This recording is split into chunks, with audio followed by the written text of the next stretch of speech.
teman-teman, selamat datang kembali di YouTube channel gue Cerita Olah. Gue tuh kemarin nggak bikin video udah hampir 3 minggu. Soalnya kemarin tuh gue agak sibuk, terus gue juga lagi gejala depresi muncul kemarin. Ada pikiran untuk melakukan bunuh diri atau self harm juga. Jadi gue agak kecapean secara mental gue capek, jadi gue nggak bikin YouTube dulu. Terus kemarin juga gue bersyukur banget dapat kesempatan untuk berbicara sebagai narasumber di RPK FM bersama KPSI. Nah, gue di situ membahas sebagai penyintas dalam menangani kecemasan dan juga panic attack. Nah, sebenarnya sih gue mau ngebahas tentang perjalanan spiritual gue waktu gue ketemu spiritual healer di Bali yang mengingatkan gue untuk berbaik hati kepada diri gue sendiri.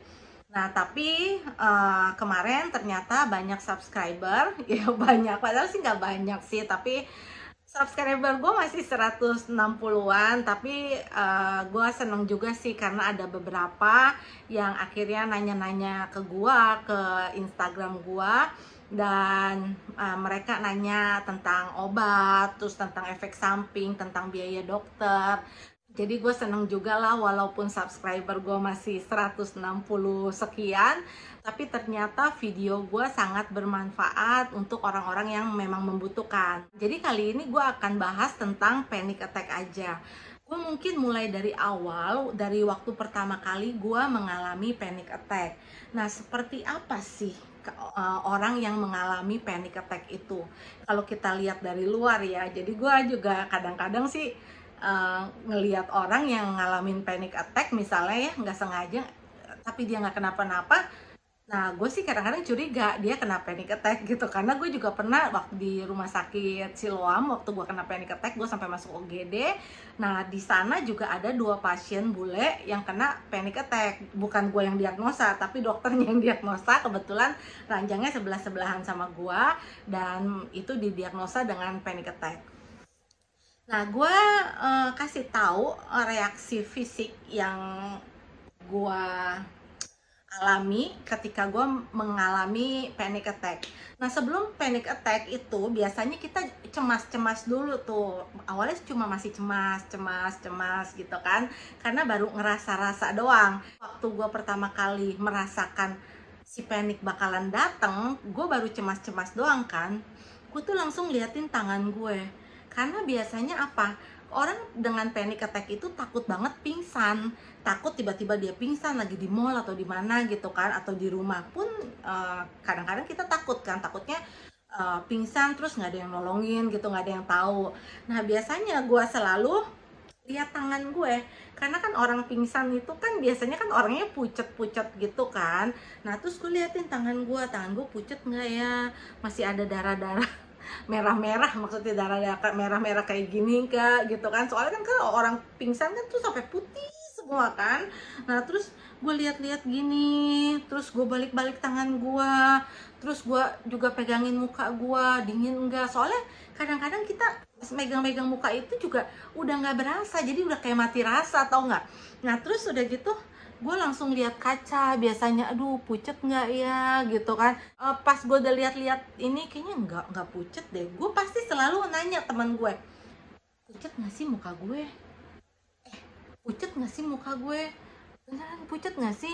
Nah, kalau teman-teman gue jawab nggak pucet, gue tenang, oh berarti ini cuma panic attack gitu kan, bukan penyakit yang serius. Jadi, nah tapi kadang-kadang ada juga tanya, gue nanya teman gue, jawabnya pucet sih dikit, emang lu sakit lah. Nah, disitulah gue makin panik gitu. Jadi gue malah makin panik kalau dibilang muka lu pucet, padahal sih nggak pucet gitu kan. Nah, terus abis itu jantung berdebar, yang kedua itu jantung berdebar. Nah, terus pas begitu jantung berdebar, gue juga kaget dong, karena orang dengan gangguan cemas ataupun yang kena panic attack itu selalu takut kalau dia akan mendapat serangan jantung gitu. Jadi pas ketika jantungnya berdebar kencang, dia tuh langsung kaget ya, aduh jantung gue berdebar kencang nih, apa jangan-jangan serangan jantung ya.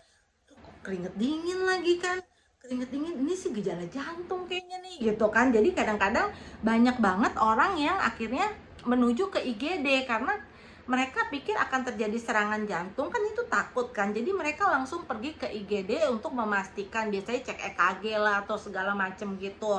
Nah itu juga sering gue lakukan ketika gue mengalami panic attack. Nah sebenarnya sih panic attack itu kan nggak bahaya, nggak mengancam nyawa dan tidak menyebabkan kematian langsung.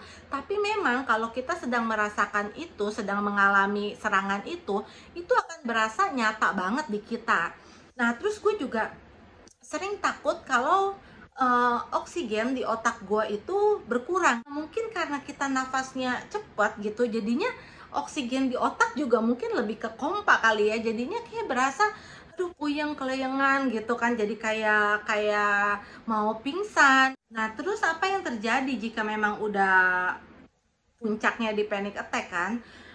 Biasanya badan gue juga sampai gemeter gitu kan, gemeter tapi sampai ke tulang-tulangnya sih gue berasa gemeter juga gitu. Tapi memang gemeternya ya memang gemeter gitu kan, gemeter yang gak dibuat-buat atau cuma perasaan doang gemeter padahal gak gemeter, tapi memang bener gemeter.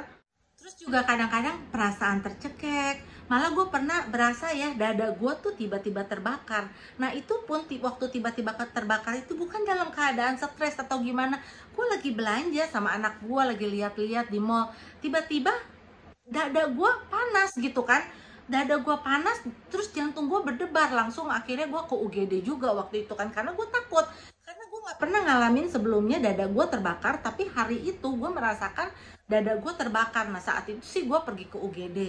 Terus sering kali juga sakit perut gitu kan, mau muntah, terus atau asam lambung naik.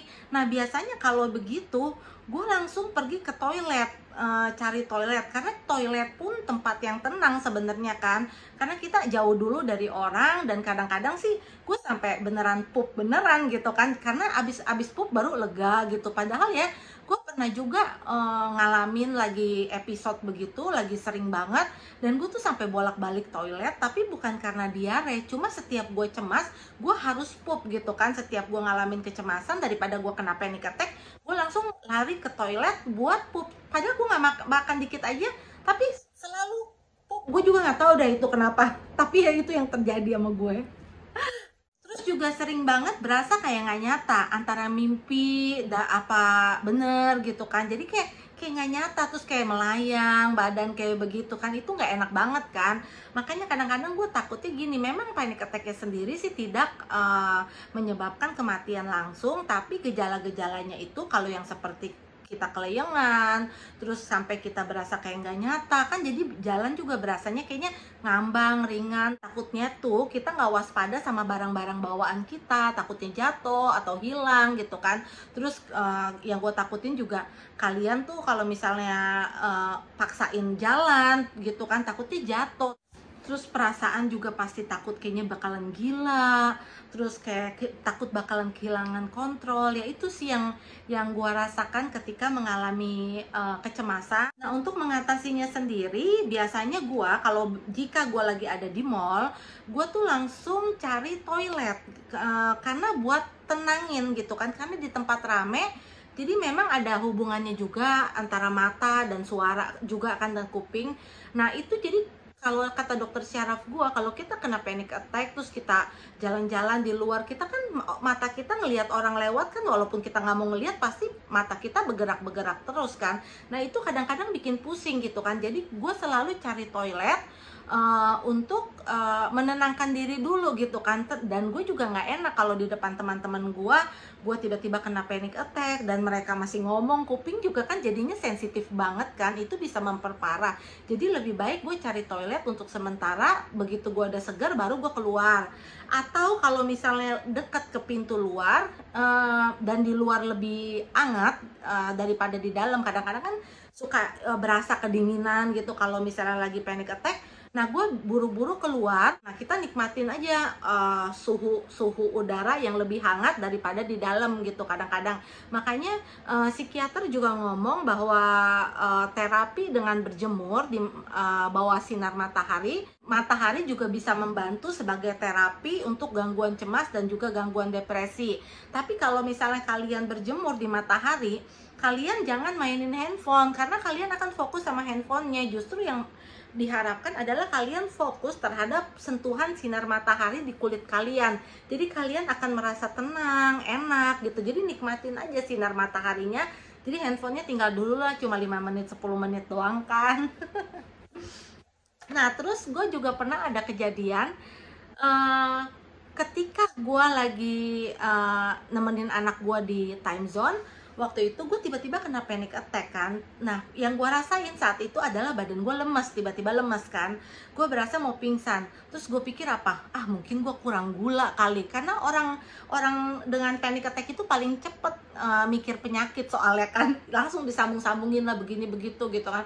Aduh, gue sakit ini nih. Aduh, gue sakit ini kesenggol dikit aja. Aduh, kayaknya ini begini deh gitu kan. Memang orang panic attack ya begitu, cemas kan, karena dia cemas terus kan. Nah, akhirnya berhubung gue lemes, gue mau ninggalin dia nggak bisa kan, waktu itu dia masih kecil kan. Akhirnya gue lihat ada yang jual Coca-Cola, gue minum aja Coca-Cola ya. Terus kan karena Coca-Cola itu kan gulanya tinggi kan, sebenarnya sih gue nggak doyan Coca-Cola, cuma ya mau nggak mau gue sampai minum Coca-Cola demi supaya naikin gula gue, karena gue pikir gula darah gue turun, jadi gue minum. Nah, terus udah gitu kadang-kadang makan itu nggak usah banyak, yang penting sering aja dikit-dikit. Jadi begitu kita ngalamin kecemasan atau panik atau apa, kadang-kadang kita kalau merasa lemes, coba aja makan gitu kan, makan nasi, tapi kalau bisa jangan pedas gitu, karena pedas juga takutnya malah kalau sakit perut nanti malah tambah parah paniknya kan, jadi mikir kemana-mana lagi. Nah, jika misalnya berasa mau pingsan atau gimana, bisa bawa minyak angin juga atau aromaterapi, dicium-ciumin begitu. Nah, sebenarnya itu kalau nggak salah sih termasuk teknik grounding yang diajarin sama psikolog gue juga. Jadi kalau kita kena panic attack itu, kalau kita diem sih, kalau kita lagi nggak ngapa-ngapain, kita coba lihat, perhatiin benda-benda, 5 benda yang kita bisa lihat, 5 benda yang bisa kita pegang, atau 3 benda yang bisa kita rasakan, kita pegang. Terus kita juga 3 suara yang bisa kita dengar, misalnya seperti sekarang ada suara AC, ada suara air, ada suara geseran anjing gua lagi tidur gitu. Jadi ya itu teknik grounding, jadi biar kita balik lagi gitu. Gua nggak terlalu ngerti sih penjelasannya, tapi itu salah satu teknik yang diajarin. Nah, mungkin kalau misalnya kalian minum teh manis juga nggak apa-apa gitu, jadi ya minum aja gitu teh manis. Oke teman-teman, sampai sini dulu aja ya video gue kali ini. Besok-besok gue akan bahas lagi tentang panic attack lagi. Jika kalian misalnya ada mau pertanyaan, kalian silakan tulis aja di kolom komentar, atau misalnya minta gue membahas contoh kasus lainnya, ya silakan juga. Nanti gue banyak banget kalau contoh kasus. Kalau contoh kasus banyak banget, gue udah panic attack di mana-mana juga gue udah pernah deh. Teman-teman, thank you for watching. Semoga video ini bermanfaat, dan jika kalian memang sudah ngerasa nggak enak dan juga sampai mengganggu aktivitas kalian sehari-hari, lebih baik konsultasikan ke psikiater ataupun ke psikolog terdekat. Oke, bye-bye.